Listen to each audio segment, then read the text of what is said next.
નમસ્કાર. સહજ સાહિત્ય ચેનલમાં આપ સૌનું સ્વાગત છે. અને જો આ કેટલી સુંદર લીલોતરી ચારે કોર છવાઈ રહી છે. મને એમ થાય કે આવા સરસ મજાના વરસાદી વાતાવરણમાં આપણે આપણા સર્જકોને યાદ કરીએ અને એને કેવા કેવા વરસાદને જોયો છે, કઈ કઈ રીતે જોયો છે જોઈએ.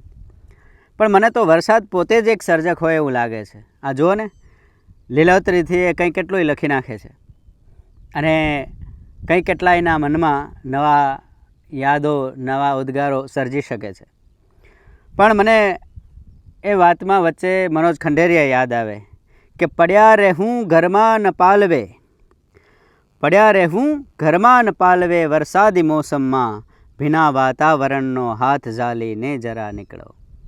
પડ્યા રહેવું ન ઘરમાં પાલવે, પડ્યા રહેવું ન ઘરમાં પાલવે, વરસાદી મોસમમાં ભીના વાતાવરણનો હાથ ઝાલીને જરા નીકળો. અને આલો અમે પણ ભીના વાતાવરણનો હાથ ઝાલી અને જરા નીકળી પડ્યા છીએ અમારી આ ગમતી ટેકરી ઉપર. અને આ ટેકરીમાંથી જરાક ઊંચે જોઈએ તો વાદળો ચાલ્યા જઈ રહ્યા છે. અને ત્યારે મનમાં એક એવી ધ્રુવ દાદાની પંક્તિ યાદ આવે કે ચાલને વાદળ થઈએ અને જોઈએ કે ક્યાંક થાય છે ધોધમ ધોધના જેવું આપણી વિશે. ચાલને વાદળ થઈએ ને જોઈએ કે ક્યાંક થાય છે ધોધમ ધોધના જેવું કંઈક આપણી વિશે. આપણામાં કોઈ હળ જોડે કે કોઈ બે જણા જાય ભીંજાતા ખેતરો ભણી, જાય ભીંજાતા વાવણી મિશે. ચાલને વાદળ થઈએ અને જોઈએ કે ક્યાંક થાય છે ધોધમ ધોધના જેવું કંઈક આપણા વિશે. અને એક એ વરસાદની સંવેદના અને એક આદિલ સાહેબની, આદિલ મંસૂરીની વરસાદની સંવેદના કંઈક જુદી પડે છે. અને આદિલ સાહેબ આજના આધુનિકતાને ઓપ આપી અને લખે છે કે રેનકોટ, છત્રીઓ, ગમશૂઝ, વોટરપ્રૂફ હેટ્સ. રેનકોટ, છત્રીઓ, ગમશૂઝ, વોટરપ્રૂફ હેટ્સ, માનવીએ કેટલી ભીંતો ચણી વરસાદમાં. રેનકોટ, છત્રીઓ, ગમશૂઝ, વોટર હેટ્સ, માનવીએ કેટલી ભીંતો ચણી વરસાદમાં.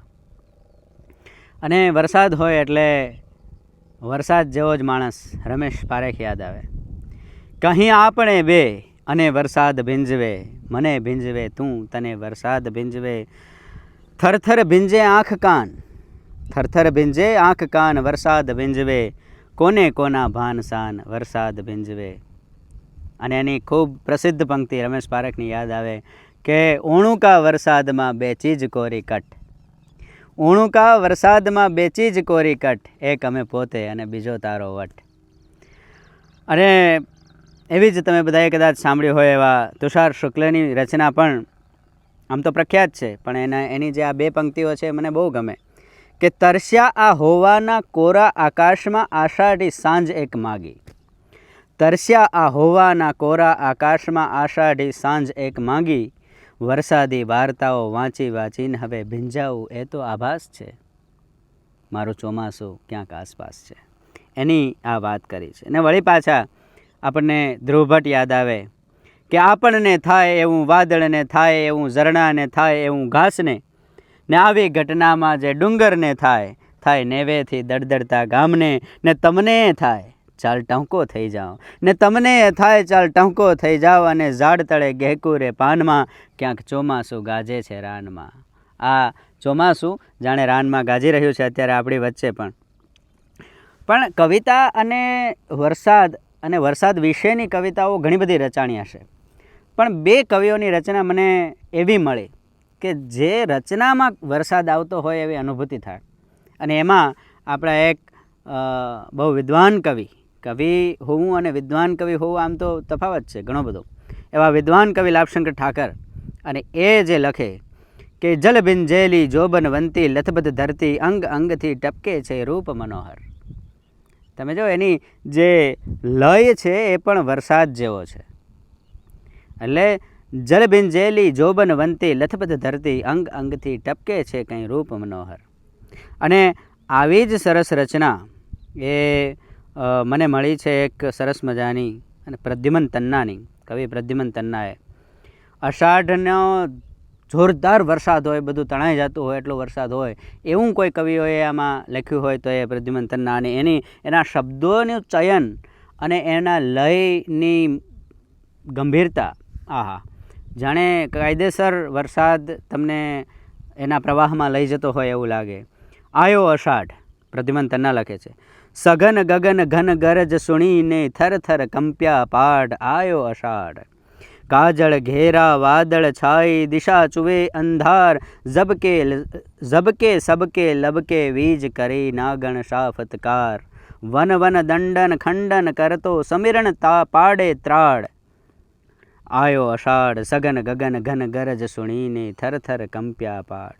ઉગલ ઉગલ, જો ઉગલ શબ્દ, ઉગલ ઉગલ દળ વાદળ પલ પલ વર્ષે મૂસળધાર. પ્રકૃતિ રૂઠી ઉઠી આજે ધરે પ્રલય શૃંગાર.